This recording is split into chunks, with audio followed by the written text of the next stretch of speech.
Good morning. How are you this morning? I'm so glad that you're able to join us online and here in the sanctuary. God has been good the last week. We've had decent weather and things have gone well, so I'm happy about that. Sorry, I am sitting down. The last couple of weeks I have been getting a shot in my knee because when I had a car accident 2 months ago, that did damage my knee a little bit. So that's why I'm sitting down this week and possibly next week, just so you don't think I'm being lazy this morning, you know. Oh, I'm very excited. I have learned so much through this book of Ezra. It's just been amazing. I talked about how I couldn't decide between Esther and Ezra. I already knew the story of Esther, but I thought I could find some things, that would be good. But Ezra, I really didn't know a lot about him, and now I'm learning so much. Well, last week in chapter 7, we learned how Ezra ended up coming to Israel from Babylon. And he brought more released captives with him, and they were so happy to return to and move into Jerusalem. Well, he also, if you remember, brought a letter of introduction from King Ahasuerus, who was Artaxerxes, and a letter to the governors of the Trans-Euphrates so that they would know what, and why he was there and not give him any problem. And he also brought all kinds of items for the temple. And there was gold and silver, and there was wheat, and there was lots of other things that were going to be used in service to God. In chapter 8 now, Ezra is recounting who came. He's letting us know who actually came with us. And he gives the names of the leaders of each family that accompanied him. And as you read through, you'll notice that he mentions Gershom, who was a descendant of Phinehas, and Phinehas was the son of Eleazar. And then he mentions Daniel. I don't believe this is the same Daniel that has the book of Daniel. I believe he actually stayed in Babylon because God wanted him there. And but this particular Daniel was a grandson of Aaron. And this is what's really wonderful about the Bible, and we notice that if you go back to the beginning, like with Genesis, with Adam and Eve, they knew some of their descendants. They were still alive when some of their descendants were alive. And that's amazing to me, to be still alive and know somebody who was basically famous, that kind of thing. I can remember my mother, who remembered General Booth. And she said she was about 6 years old when she saw General Booth in a Salvation Army meeting. And I thought, that is so cool, And then there's the story of my father, who was selling war cries in England, and General Evangeline Booth went by him in a car. And he was, having to walk along. Well, unfortunately, as the car went by, there was a mud puddle. And so my poor father got splashed with mud as the car went by, My uncle was an attaché to Evangeline. Oh, wow, here in America. Wow, that's cool. See, there's still this legacy there of people that we knew. Now, they're not Bible people, as saying they were from the Bible, but they were Christian people that we knew. And I can remember this is the last antidote this morning.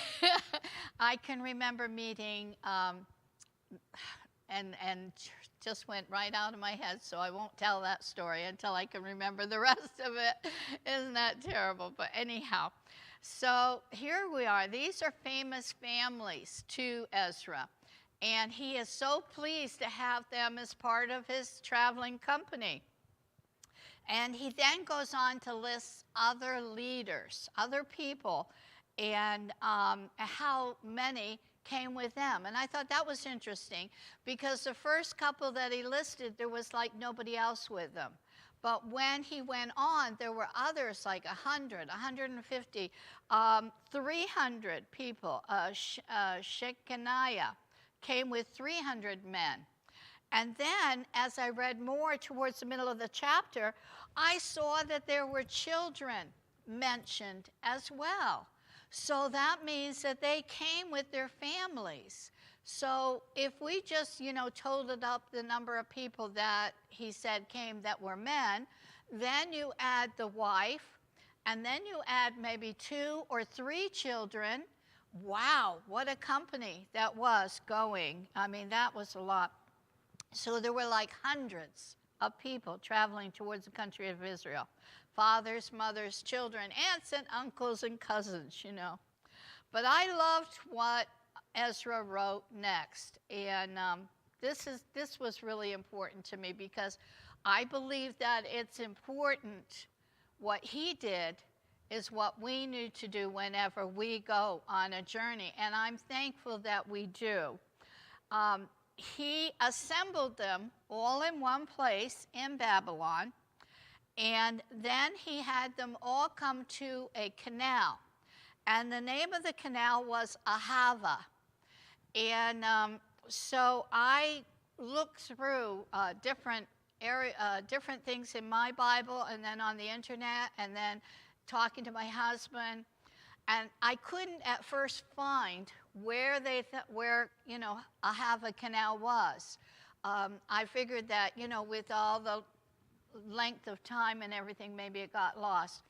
Well, there are several archaeologists and I can't say it right, people that study the Bible, that say that it was possibly maybe 7 or 8 miles outside the city of Babylon itself, and that the canal might have gone towards Babylon. And then there's others that say it was a longer canal and it went further, almost like a river.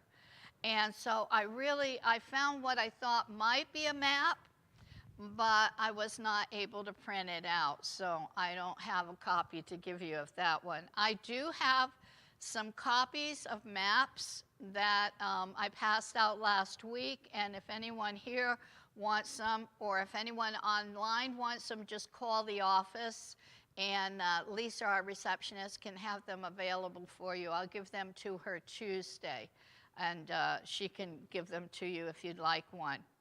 So anyways, they were at this canal. This is where they all gathered. Can you imagine what it was like? All these, maybe 200 or 300 people or 700 people or whatever gathered there. And he decided that a very important event would happen there. In Ezra 8, chapter 8, verse 15, he says these words. Okay. He said, I assembled them at the canal that flows towards Ahava, and we camped there for 3 days. When I checked among the people and the priests, I saw that there were no Levites there. And so that meant that it was a major problem. He knew that some priests and some Levites and some servants of the temple had already gone to Jerusalem, but they were not enough people because the temple required a tremendous amount of work to be done, not just after it was built, but every single day as they would do the worship services, as they would do the sacrifices, they would need people to do, whether it was the singing for the services, whether it was the priest, whether it was preparing the sacrifices or actually doing them, they were needed. And so he knew that this was something he had to take care of, and there was very few. So what he did is he knew that he had to find more people to come with him. So it wasn't enough, all the people he had. He needed more. I'm like, wow, how many people, I mean, it just reminds me of what it would have been like, all these people marching along, walking along for months, So we're told in verse 16 that he chose some influential leaders that he had with him and some learned men. So he chose very carefully. He didn't want just anybody, just any Joe to go. He wanted these special leaders and these influential people. And he sent them to Edo. Now, Edo was the leader of the town of Cassiphia. I hope I'm saying this right, Cassiphia. And he and his kinsmen, that meant his cousins, his aunt and uncles, that kind of thing, were servants in the temple before they were brought to Babylon. So the descendants would still do some kind of servant, and they must have had some kind of a small temple there that they worshipped up, so that they kept in touch, kept in a way of, pardon? Kept in knowledge. Yeah, kept the knowledge of doing the duty that they were supposed to do at the temple. Thank you. And so he sent them there, and he asked them to explain the need. And, please come to Jerusalem. And so they did. The answer was stupendous. Ezra 8:18 to 20, number 2. Okay. And by the good hand of our God upon us, they brought us a man of understanding, of the sons of Nahi, the son of Levi, son of Israel, and Shurbai with his son and his brethren, 18, and Hashibah, and with him Jeshiah of the sons of Merai, his brethren and their sons, 20. Also of the Nethians, whom David and the princes had appointed for the service of the Levites, 220 Nethians. All of them were expressed by name. Wow. Isn't this wonderful? This really is stupendous. God answered Ezra's prayer and sent more men to join the group. And I'm sure they brought their families too. I don't think they would have gone by themselves. So he was so amazing. He had prepared these people ahead of time. He had kept them learning what their job was supposed to be, and they were able to join the journey. Well, the next step, though, that was taken by Ezra was in penitence. He had boasted to the king. Now, don't we all feel like that sometimes?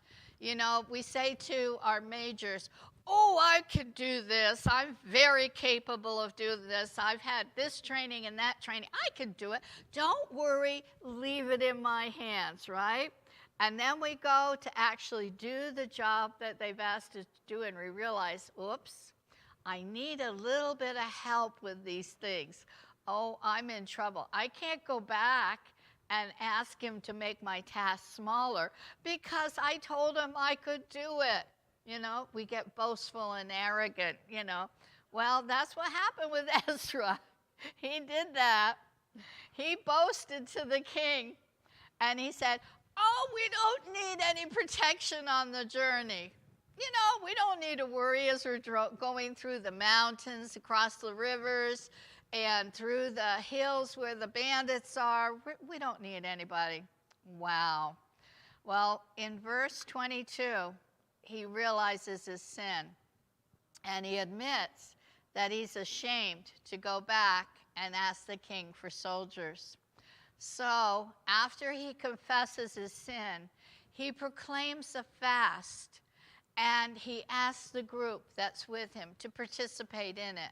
So they all participated, they all fasted and prayed, and they asked for God's forgiveness. So they did stay by that canal. They camped by that canal for about 3 days, and part of that time then would have been the fast. So they asked for God's protection, and you know what? He is a good God, isn't he? He gave it to them. He gave it to them. They made it safely to Jerusalem. Oh, praise the Lord. So Ezra had the gold, the silver, and all the articles for the temple, and he weighed them out, and he distributed them, and I think this was very wise. He distributed them to 12 different priests, and then he gave each of the priests a servant. So there were 12 priests and 12 servants. And it's listed here in the Bible how much was given out and how much they were worth. And if you go back to last week and I told you about how some things were $600,000 or $600 and things like that, well, it still applies today to what you read there. So then he gave instructions to the priests of what they were to do with them when they got to Jerusalem.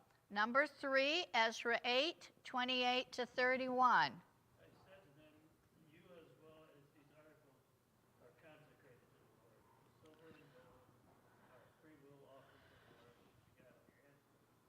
Guard them carefully as you lay them out in the chambers of the house of the Lord at Jerusalem, before the leading priests and Levites and the families of Ezra. Then the priests and Levites received the silver and gold, sacred articles that have been laid out in the sacred house of God.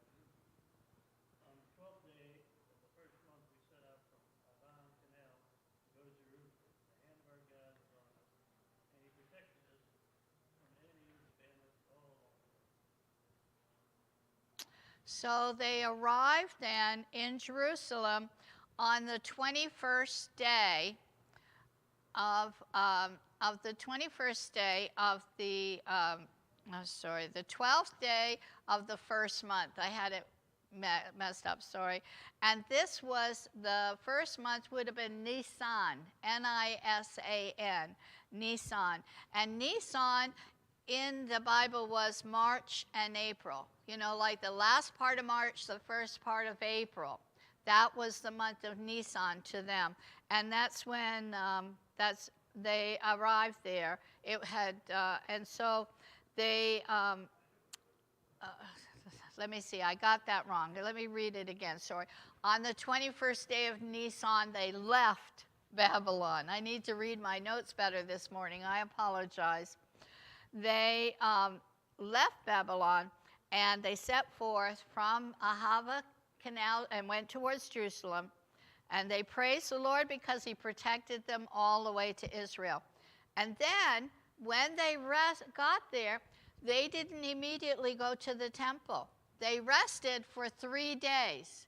They rested for 3 days. On the 4th day, they went to the temple, and they delivered the goods to the priests as they were supposed to. And they had all the right amount. You know, they counted everything out, and it was all the right amount. And so then they started having sacrifices and gave thanks because they made it safely on their journey. Well, then Ezra went and delivered the letter from the king to the governors of Trans-Euphrates and was letting them know that they needed to stay away from Jerusalem. They needed to stay away from the Israelites, and they needed to not bother. But also, and I thought this was kind of cool, they had to help in that they had to give money and they had to give food to the people of Israel so they could do what they were needed to do. That was fantastic. What a journey. And what results came because of what they did. And they had the Lord in front of them always. Well, wouldn't it be fantastic if we did the same in our families? Let's pray and ask Jesus to help us to do the same. As you go through this today, as you go through the week, ask Jesus to help you to influence the rest of your family, your world, the area where you are. Have a week full of enlightenment, and God bless you. Bye.